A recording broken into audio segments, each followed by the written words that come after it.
Thanks to books, films, and historical chronicles, we know the horror of the executioner costume in the Middle Ages. This black and red outfit with a pointed cap was a symbol of death.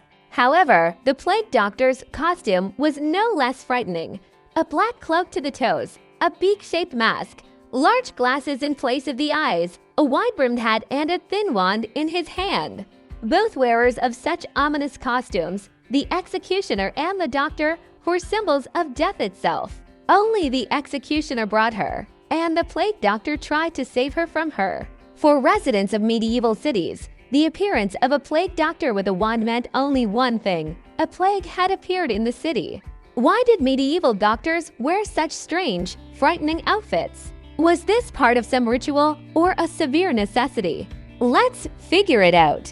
The plague epidemic and its consequences. The plague epidemic in the Middle Ages raged for almost 3 centuries and killed more than a third of all European inhabitants. The main reason for the spread of the disease was its comprehensive contagiousness and hidden incubation period. An infected person could have contact with healthy people for another 6 days until he noticed signs of the disease. There was no effective cure for the plague at that time, and doctors treated as best they could, but the mortality rate remained high.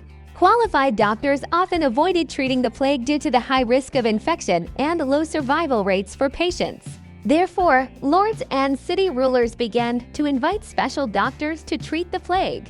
Such invitations were responded to by medical university students or volunteers who, for a generous fee, tried to treat the sick. Plague doctor costume. A practical necessity, the plague doctor costume was not mystical or scary in itself. Its appearance was determined solely by practical considerations. 1. Cloak. Made of rough leather and impregnated with fat or wax, it protected against airborne infection and insect bites. 2. Boots and leather pants. Performed the same protective function as a cloak. 3. Mask. The most colorful detail of the costume. In the shape of a beak with a bunch of incense inside, it was supposed to protect the doctor from spoiled air. The mask also had breathing holes and round glasses to protect the eyes. 4. Hat. An identifying element that ensured that the mask fit tightly to the head.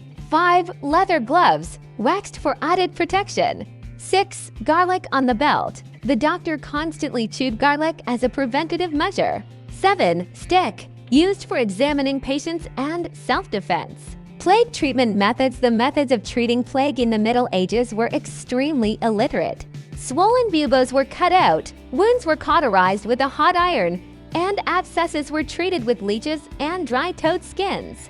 The mortality rate among those infected reached 80%. Conclusion: despite all the means of protection, plague doctors became infected as often as ordinary residents. The reason was an incorrect theory about how the disease was transmitted. The plague did not spread through spoiled air, but through rodents, contact with contaminated things, and airborne droplets.